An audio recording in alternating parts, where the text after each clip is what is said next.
doctrina apostólica. Y entonces quiero hacer algunas acotaciones que seguramente nos van a servir, porque cuando hablamos nosotros del velo tenemos que poner un poquito de cimiento, y me tomaré unos minutitos en esta primera parte de este estudio. Primero tendríamos que visualizar que cuando Pablo llega, tenemos que ver la autoridad del apóstol Pablo. Pablo es un hombre que es elegido como el perito arquitecto de la iglesia. Es importante que nosotros veamos cómo la Biblia se debe de ver, porque yo le voy a decir dónde entra el apóstol Pablo. Por ejemplo, la Biblia es hermosa cuando uno puede darle un giro y poder, como el águila, verla desde arriba. He tratado de hacerlo y de resumirlo de la mejor manera posible, y toda la Biblia se resume más o menos en el Antiguo Testamento. Luego podemos hablar de los evangelios. Podemos hablar luego del libro de los Hechos. Después del libro de los Hechos vienen las epístolas, ¿verdad? Entre ellas están las de Judas, las de Juan, las de Pedro y sobre todo las del apóstol Pablo. Y por último está el Apocalipsis. De tal manera es importante que nosotros veamos así la Escritura, porque entonces la vamos a poder ver en un ángulo, dijéramos, como una visión del águila. Y vamos a poder ver que el Antiguo Testamento era la preparación, ¿verdad? Aquí van a estar todos los aditamentos que de alguna manera se iban a tener para la aparición de nuestro Salvador Jesucristo. En los evangelios, aquella preparación ya se hace manifiesta, porque el Hijo de Dios, Cristo Jesús, nuestro Señor, Dios, en el misterio de la piedad, se hace carne. Entonces aquí está la manifestación. Es importante que ahora que ya se manifiesta y que el Señor hace la obra, entonces ahora se tenía que propagar por toda la tierra. En el libro de los Hechos está la propagación de todo el plan divino. Voy a utilizar otro color para que podamos diferenciar y enfocarnos sobre lo que yo quisiera que usted lo viera, porque ahora vemos que en las epístolas son la explicación, y por eso lo voy a poner aquí con otro color. Es la explicación de todo el plan de Dios. Y por último, en el Apocalipsis está la consumación. Entonces, estas 5 divisiones me han servido a mí durante todo el ministerio para poder tratar de entender mejor la Escritura. Hay un plan de Dios, un plan que ha estado reservado, un plan que de alguna manera había estado oculto desde los días de la antigüedad, que el mismo Dios se iba a hacer carne. ¿Con qué propósito se iba a hacer carne? De venir a experimentar lo que uno de humano siente para luego dar su vida y poder pagar por nosotros, redimirnos, comprarnos. Y por eso le decía yo que el Antiguo Testamento es la preparación del plan de Dios.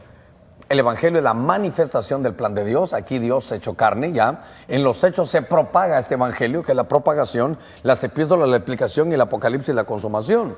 Pero note entonces que cuando se habla del apóstol Pablo entonces es el perito arquitecto. Pablo es como un arquitecto que llega a la obra con su casco, y como que yo lo veo a Pablo lleno aquí de los planos espirituales. Son planos arquitectónicos, pero espirituales.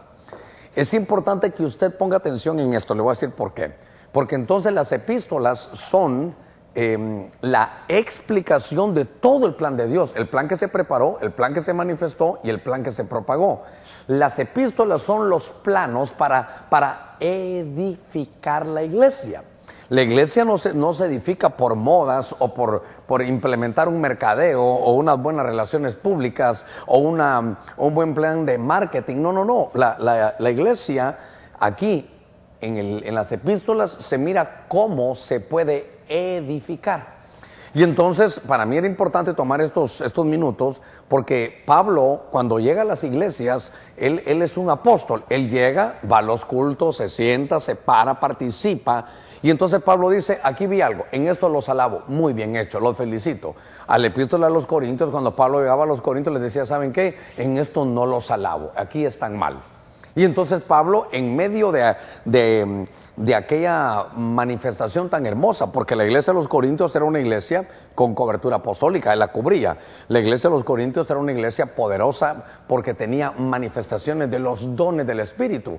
Ahí se miraba cómo el apóstol Pablo empezó a regir el orden. Por eso le digo que es la explicación de todas las cosas.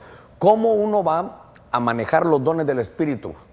A ver, como dijéramos, ¿cómo vamos a administrar la manifestación del Espíritu? Eso solo se hace a través de leer las explicaciones que da Pablo. Y Pablo en la epístola a los Corintios lo hace. Usted puede leerlo en el capítulo 12, 13, 14.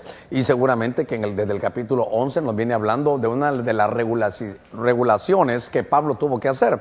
Por ejemplo, Pablo llegó y vio que la gente... empezaban todos a hablar en lenguas, todos querían decir una palabra y Pablo les dijo, vamos a hacerlo en orden, vamos a hacerlo por turnos. Si alguien tiene el don de hablar en lenguas y no sabe la interpretación, Dios va a levantar a otro que la puede interpretar. Y otro puede tener un don de sabiduría, un don de ciencia, de fe, de milagros. Y entonces el tema no son los dones, eso lo voy a dar en otro momento. Lo que me interesa es que entonces Pablo dice, y les pone una regulación, en 1 Corintios capítulo 11, les dice, ¿saben qué? Aquí es importante que hagamos algo. Aquí es importante que nos demos cuenta que cuando la mujer ora o profetiza, que se cubra la cabeza. Y entonces, de alguna manera... aquí tenemos nosotros que venir a enfrentar algunas cosas. Y ya que hemos estado hablando de cultura divina, vamos a ver como segunda parte si esto es ¿qué tipo de cultura es? Fíjese esto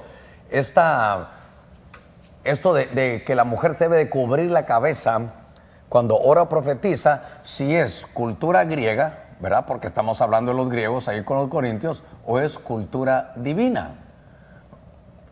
O es más, si es cultura griega, cultura divina, o también si es alguna cultura judía. Entonces yo quisiera que usted recordara que cuando vemos esto, hablamos nosotros que la cultura es el conjunto de hábitos, de costumbres. Pasé varios programas hablando acerca de ello. Y entonces, fíjese que vamos aquí a leer un poquitito o a platicar un poquitito aquí con ustedes, porque... nosotros, al ver esto, tenemos que enfrentarnos a una realidad. Cuando Pablo llegaba, alguien puede decir, pastor, aquí hay un pensamiento que de pronto tiene una equivocación terrible. Yo recuerdo hace muchos años, cuando empezamos a explicar esto a través de la radio, a través de la televisión, entonces una señora muy amablemente me llama y me dice, pastor, aterrice, me dice, ¿por qué? Y entonces yo le respondí, le dije, hermana, entonces usted si cuando venga el Señor, usted se va a quedar, usted no se va a ir con el Señor, porque la doctrina del arrebatamiento, Pablo se le escribió a los que vivían en Tesalónica, y usted vive en San Pedro Sula. Entonces es un error que pensar que en las epístolas se nos está hablando de costumbres. Es decir que si se dijera, pastores que nos quieren poner una costumbre judía o si usted quiere hasta musulmana, de ninguna manera, porque Pablo dice que el hombre le es deshonroso cubrirse la cabeza. El hombre no tiene que tener la cabeza cubierta, pero la mujer que se cubra la cabeza. Y en los días que Pablo de alguna manera vivió, recuérdese que usaban mantos, usaban túnicas, hasta los hombres se podían tapar. Es más, hasta el día de hoy veo que cuando los hombres oran allá en el muro de los lamentos en Israel, muchos de ellos tienen cubierta la cabeza, porque para ellos es normal. Entonces, si Pablo les dice, la mujer que ora o profetiza que se cubra la cabeza y el hombre que no se cubra, la mujer que use cabello largo y el hombre que use cabello corto, eso está aquí en Corintios 11, entonces eso no era por quedar bien con ellos o instalar una cultura judía o una cultura hebrea. Yo creo que nosotros tenemos que supeditarnos a utilizar realmente no la cultura de nadie, sino la cultura de Dios. Algunos dicen que no se puede escoger entre Cristo y la cultura, sino que hay que llevar un cristianismo cultural. Y yo digo, nada más alejado de eso, nada más alejado de la realidad, porque por eso cuando uno está orando en el Padre Nuestro, uno dice, venga tu reino, que se instale aquí el reino.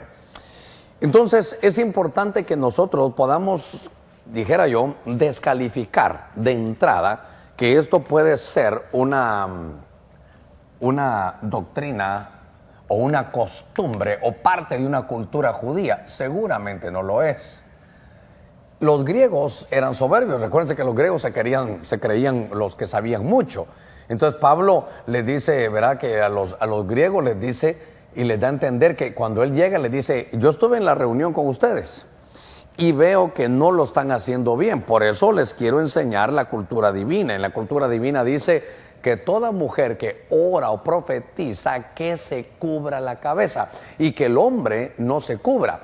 Entonces, si el problema era ese, seguramente que si ellos se cubrían o no se cubrían, los griegos, cuando Pablo llegó les dijo, lo que ustedes hacen no es correcto. Entonces quiere decir que la cultura que tenían los griegos no era parte de lo que Pablo les estaba llegando a imponer. Ojalá me dé a entender por ello. O con esto. Por eso vemos que también la cultura griega no tenía que ver nada con esto. Pablo les llega a decir, ustedes como griegos están haciendo cosas que no se deben. Por ejemplo, la mujer ora y profetiza y eso ustedes lo están haciendo mal porque ella no se cubre. Entonces notemos que no era tampoco imponer ninguna cultura ni judía, ni cultura musulmana, mucho menos ni cultura griega, sino que Pablo en las epístolas él tiene su tarea de dar la explicación del plan divino de la preparación, manifestación y propagación.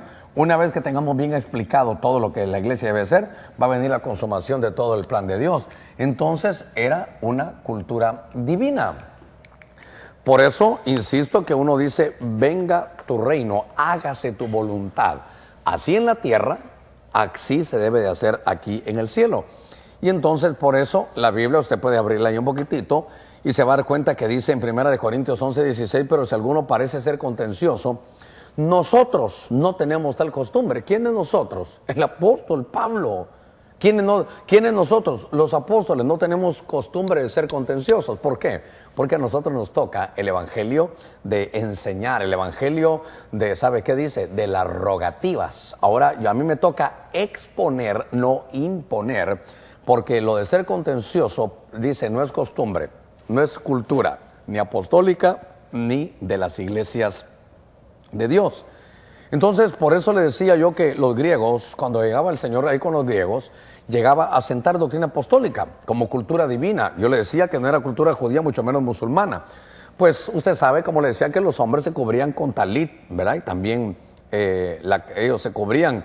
Y tampoco puede ser como costumbre los corintios, porque si fuera eso no tendría Pablo necesidad de enseñárselos y ellos tampoco lo alegarían. De tal manera que ahora para mí es importante decir algo más. Y Dios mío, el tema va por la mitad y creo que, o el tiempo va por la mitad y creo que vamos bien.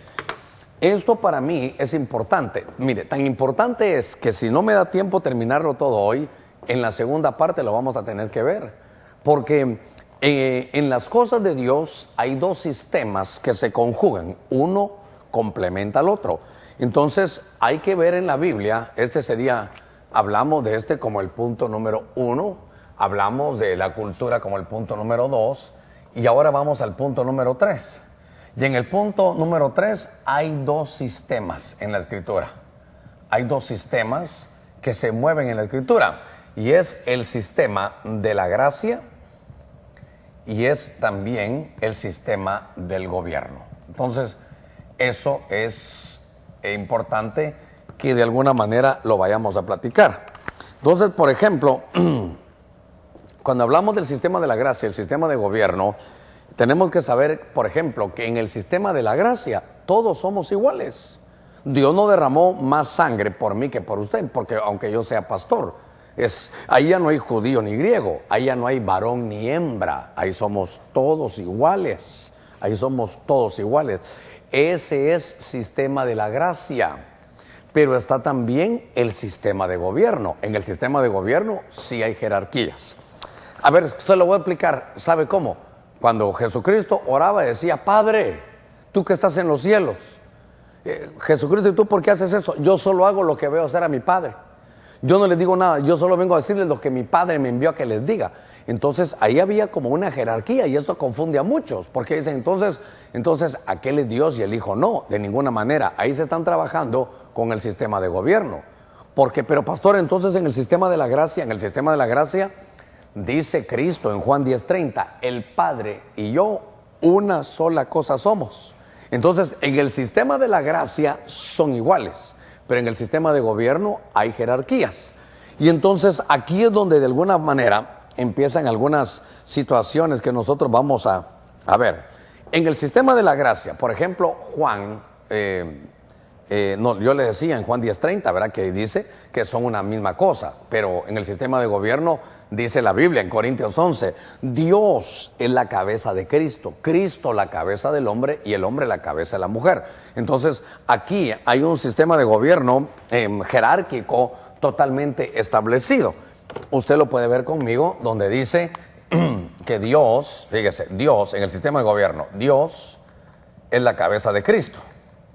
Cristo es la cabeza del hombre y el hombre es la cabeza de la mujer. Esto es en el sistema de gobierno. Pero en el sistema de la gracia dice Cristo del Padre, el Padre y yo una sola cosa somos. En el sistema de la gracia, el hombre y la mujer dice que no hay distinción entre eso, pero es importante que lo sigamos visualizando. Déjeme llevarlo a algo más. Por ejemplo, cuando nosotros hablamos en el sistema de la gracia, Dios, cuando Adán y Eva pecaron, Dios los perdonó. Usted lo puede ver que Dios los perdona, pero en el sistema de gobierno lo sacó del huerto, tiene sus consecuencias. Y entonces así nosotros vamos aprendiendo algunas cosas para poder manejar el sistema de la gracia con el sistema de gobierno. Esto para mí es un punto medular, es un punto muy, muy importante. Por ejemplo, la sirofeniza o la sirofenicia, cualquiera de las dos maneras está bien dicho. Cuando esta mujer se acerca con Jesús, le dicen, mira, tú no tienes ahorita agenda conmigo, yo solo vengo a las ovejas perdidas de Israel. Y entonces, en el sistema de gobierno, él no venía a atenderla a ella, pero en el sistema de la gracia se compadece y la puede atender. Entonces, notemos nosotros, ¿verdad? Ya faltándome 10 minutitos para esto, pero aunque no avance mucho hoy, pero le voy a dejar establecido bien esto. Punto número 3 acerca de esto, del sistema de la gracia. Por ejemplo, Saúl y David. En el sistema de gobierno, Saúl estaba ya de rey, pero en el sistema de la gracia ya habían ungido a David. Ya Dios le dijo, tú vas a ser el nuevo rey. Pero tenía que esperar, ¿verdad? Que Saúl se quitara o Saúl se muriera, porque en el sistema de gobierno, ¿verdad? Él tenía que respetar que Saúl era el rey. No, fíjense qué cosa, el sistema de la gracia nunca va a quitar al sistema de gobierno. David no podía decir, bueno, a mí ya Dios me ungió como rey y hasta aquí lo voy a quitar. En el sistema de la gracia, legalmente, él ya estaba como rey, pero en el sistema de gobierno tenía que respetar a las autoridades que de alguna manera se ven. Usted se va a dar cuenta que estos se complementan el uno al otro, ¿verdad? En el tiempo del Antiguo Testamento, los sacerdotes y profetas estaban en el sistema de la gracia, ahí estaban ellos, y eran escogidos de Dios, pero en el sistema de gobierno ellos no gobernaban. Gobernaban los reyes y los líderes. Entonces, le ruego que se dé cuenta, por favor, de que las cosas de alguna manera cambian. Por eso es que en estos sistemas, estaba viendo yo aquí una notita, en el sistema de gobierno, déjeme que le ponga, ahorita viene a mi mente algo, esto pasa en la vida cristiana. Por ejemplo, en el sistema de la gracia, usted puede ir a trabajar a un lugar cristiano. Usted puede ir a trabajar con una persona donde usted es el diácono, pero usted trabaja para otra persona que él solo va a la iglesia. En el sistema de la gracia, son iguales. Cuando usted llega al trabajo, ustedes son iguales. Pero en el sistema de gobierno, él es su jefe. Aunque usted sea diácono en la iglesia o anciano en la iglesia, él es su jefe. La gracia nunca puede anular el sistema de gobierno de Dios. Ok. Entonces, me gustaría a mí que de alguna manera, ya vimos en el sistema de la gracia, porque en el sistema de la gracia vemos que hay igualdad. Y yo sé que un programa tiene que llevarnos a otro, porque si no, no vamos a poderlo ver bien. En el sistema de la gracia todos somos iguales. Y entonces usted va a ver, usted va a ver cómo personas dicen, pero si todos somos iguales, ¿por qué me tengo que sujetar? Por ejemplo, en el sistema de la gracia, yo entiendo que todas las riquezas y la gloria proceden del Señor. Yo entiendo que solo a Él tendría que darle, pero en el sistema de gobierno me dice Germán, hay que a César lo que es de César y a Dios lo que es de Dios. Entonces, aquí todos son iguales, aquí hay diferencias. Aquí Dios es la cabeza de Cristo, Cristo es la cabeza del hombre y el hombre es la cabeza de la mujer. Si me di a entender con lo que es el sistema de gracia y el de gobierno, vamos a avanzar mucho en este tema. Porque entonces aquí alguien dirá, pero pastor, ¿por qué el hombre se tiene que sujetar? Porque el hombre y la mujer son iguales. Sí, en el sistema de la gracia sí, pero en el sistema de gobierno no. Entonces, aunque me quedan pocos minutitos, me quedan 8 minutitos para este programa, pero sí creo que pudiéramos empezar diciendo algunas cosas. Por ejemplo, en 1 Corintios 11:3 dice, pero quiero que sepáis que la cabeza de todo hombre es Cristo, y la cabeza de la mujer es el hombre, y la cabeza de Cristo es Dios. Entonces, esto está aquí, ya lo ubicamos en 1 Corintios, capítulo 11, verso 3. Aquí está hablando, usted que ya conoce esto, usted sabe que aquí estamos hablando de lo que es el sistema de gobierno. Dios es la cabeza de Cristo, Cristo es la cabeza del hombre y el hombre es la cabeza de la mujer. Entonces, note que cuando vamos a hablar de velo, mire qué cosa, no vamos a hablar del sistema de la gracia, sino el velo va establecido en el sistema de gobierno porque son jerarquías. Y yo sé que el tiempo me avanza, pero le voy a leer un par de versos aquí. Por ejemplo, en 1 Corintios 11:5. Fíjese que dice ahí, pero toda mujer que tiene la cabeza descubierta, mientras ora profetiza, deshonra su cabeza porque se hace una con la que está rapada. Le ruego ahí los que están en televisión y en controles, ojalá puedan poner ahí 1 Corintios, capítulo 11, verso 5.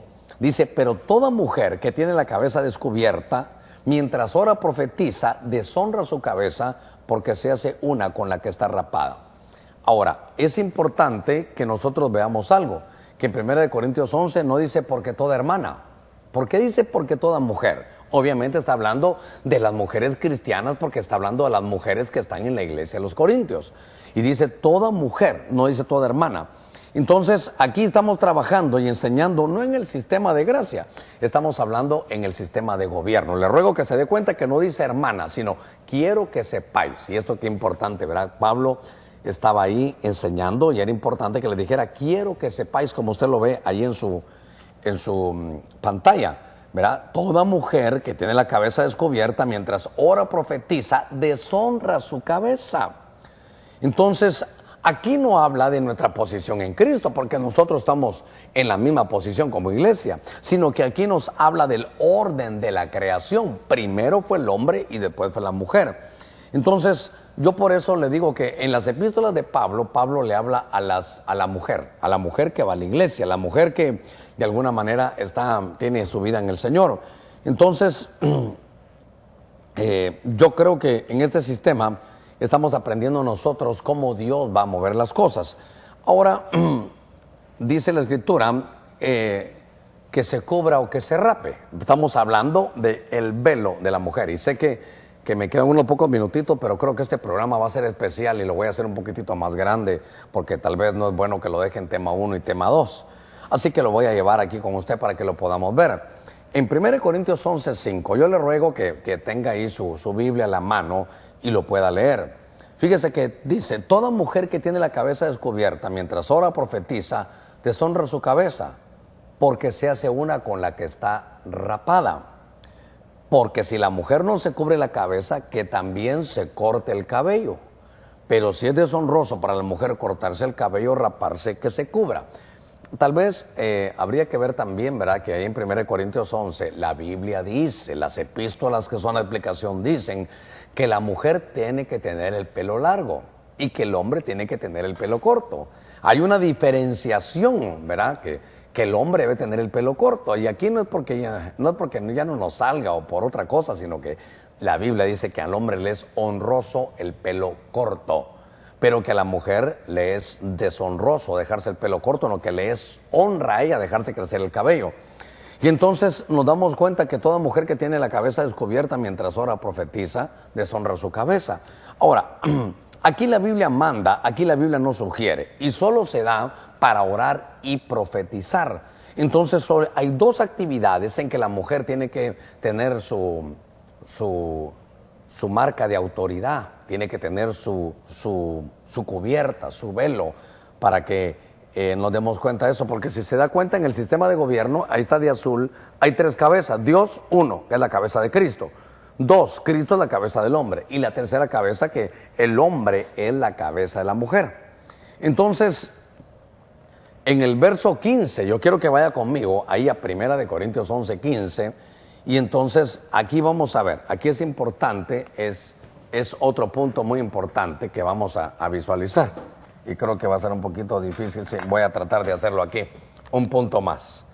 Este es el punto medular para muchas mujeres, ¿verdad? Es el punto medular. Entonces, hermano Germán, ¿qué se debe de usar? ¿Velo o cabello largo? ¿Verdad? Eso es lo que algunas dicen, pastor, pero la Biblia dice que la mujer le ha dado el cabello largo en lugar de velo. Y aquí es donde truenan los chicharrones. Y Dios mío, a mí me están tronando ya por el tiempo. Pero yo le ruego que compare los versos 15 con el verso 6. Hágalo ahí. Yo diría que este es el punto medular de la enseñanza de hoy. El punto medular de la enseñanza de hoy. Porque todos me dicen, pastor, pero si ahí dice que la mujer le ha dado el pelo largo en lugar de velo. Entonces venga conmigo. Vamos a ubicarlo aquí, ¿verdad? Porque dice, verso 15, pero que si la mujer tiene cabello largo, le es una gloria, pues a ella el cabello le es dado por velo. Entonces aquí dicen, ya ve, pastor, ya ve, el pelo largo es en lugar de velo. Pero léalo con el verso 6, por eso esa es la clave, el meollo del estudio. Porque si la mujer no se cubre la cabeza, ¿cómo estaba la cabeza cómo está la cabeza en el verso 15? En el verso 15 la cabeza está con cabello largo. Entonces dice, porque si la mujer no se cubre la cabeza, ¿verdad? Que ya tiene, dice ahí, que también se corte su cabello que lo tenía largo. Entonces, ojalá que me dé a entender, si aquí está el meollo del asunto, faltando un minutito se lo estoy dando aquí, porque aquí dice la Escritura, que si la mujer, insisto, esto para mí, sé que me tengo que tomar este tiempo, le ruego que eso es lo que usted debe de ver, agarre su Biblia, tal vez ahí en la pantalla, los hermanos pueden poner 1 Corintios 11, 15, y abajo 1 Corintios 11, 6. ¿Por qué? Porque en el verso 15 dice, pero si la mujer tiene el cabello largo, le es una gloria, pues a ella el cabello largo le he dado por velo. Si uno solo lee eso sin contexto dirá, bueno, la mujer ya no usa velo porque tiene que tener el pelo largo, ahí lo tiene. Pero note lo que dice el verso 6, porque si la mujer no se cubre la cabeza, insisto, ¿cómo tenía el pelo la mujer? Largo. Que también se corte el cabello, ahí lo dice que tenía largo. Pero si le es deshonroso dejarse crecer el cabello o raparse, entonces que se cubra. Entonces, la mujer tiene dos cubiertas, como la mujer de Proverbios 31, la mujer virtuosa, se cubre dos veces, tiene doble cobertura. Entonces, la mujer tiene cabello largo para su vida diaria, pero también tiene cabello corto, también usa el velo para cuando ella va a desarrollar sus labores espirituales. A ver si me voy a entender. Pastor, entonces, ¿en qué quedamos? En el verso 15, en el verso 6. En el verso 15 dice que la mujer, ¿verdad? Usted lo puede ver ahí porque para mí es tan importante eso. En el verso 15 dice que la mujer tiene el cabello largo en lugar de velo. Y esa es toda la confusión. Ojalá que me dé a entender. Pero cuando uno lee el verso 6, dice, bueno, entonces la mujer tiene el cabello largo. Y a pesar que lo tiene largo, cuando ora o profetiza se debe de cubrir, porque si no lo hace, mejor que se lo corte. Entonces, el pelo largo le sirve para sus tareas diarias de toda la vida, pero para orar y profetizar sobre su pelo largo debe de utilizar el velo. Dios santo, y el tiempo se me ha agotado, ¿verdad? Dios santo, ¿cómo lo podemos hacer? Voy a dejar hasta aquí este programa y voy a entrar de lleno en el próximo para decir unas cositas más. Mire, este tema es corto, pero creo que lo tengo que hacer en dos partes porque creo que lo merece. Es una situación que requiere mucho estudio y que requiere que usted también pueda estar con nosotros para verlo despacio. Por hoy, que Dios le bendiga y nos vemos en el próximo programa con la parte 2 de este estudio. Bendiciones.